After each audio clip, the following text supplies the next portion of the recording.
We are 5 days away now until the deadline to sign up for Obamacare, or is it now? The original deadline was last Sunday, then the administration changed the law, which has done a lot, frankly, putting the new rules to give folks more time, which has led to massive confusion for many. Stephen Moore, Fox News contributor, with me now. You've kept all this clear. Straighten your head, Stephen. Washington Post, Sarah Cliff writes this 2 days ago. The deadline for enrolling in insurance coverage that starts on January 1 is December 23. That's 8 days later than the initial deadline of December 15. But it's also 8 days before the deadline to actually get your first premium payment to your insurer, which is December 31, unless your insurance company sets the deadline later. Got it all straight?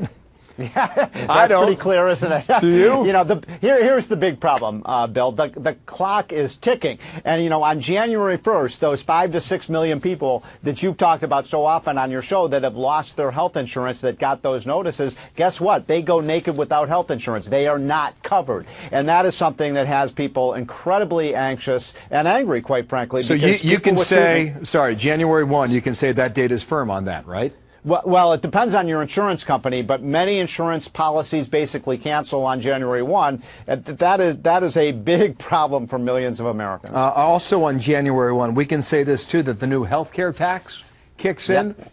That's right. What is that, and what's the effect of that, Steve?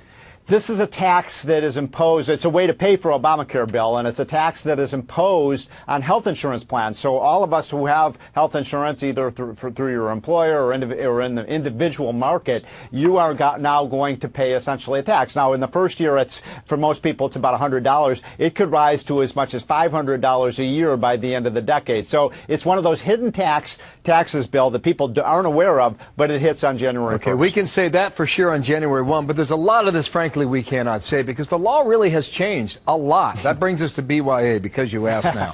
Roll this. Dane tweets, does the president have the authority to change the law anytime he wants? Straightforward, does he? Great question. And the answer, of course, is that the president should not have the authority. The law passed. It was passed by Congress, signed by the president. The president doesn't have unilateral power to change laws, Bill, and that is essentially what has happened under Obamacare on multiple occasions, especially when they basically delayed for 1 year the employer mandate on health insurance. So this is kind of an imperial presidency. And by the way, we're not just seeing this, Bill, with respect to Obamacare. We've seen this in a lot of other areas where agencies of government are essentially writing laws. Now, we know from our civics textbooks, right, that the executive branch executes the laws. It doesn't write the laws. But under this president, we've been seeing a lot of writing of laws. What he has done has not been illegal. It can be questionable, and folks can criticize it. I mean, what we found is that it falls in the special province of the executive branch that comes from the take care powers. Not to be too technical about this, but he has the right to change it, and I think a lot of people would find that surprising. Well, you know, it depends on your interpretation of that law. In my opinion, and the opinion of a lot of legal scholars that I've talked to, Bill, they say that when the president wants to change some element of a law, he has to go back to Congress and get that law amended. And that is not what he has done on multiple occasions, especially with Obamacare. And if the president can simply rewrite the law, then what is the hard language of the law really standing for? But you know the executive decision is a lot better than going back to Congress. I mean, well, you're the president. That's the way you're going to do it, right?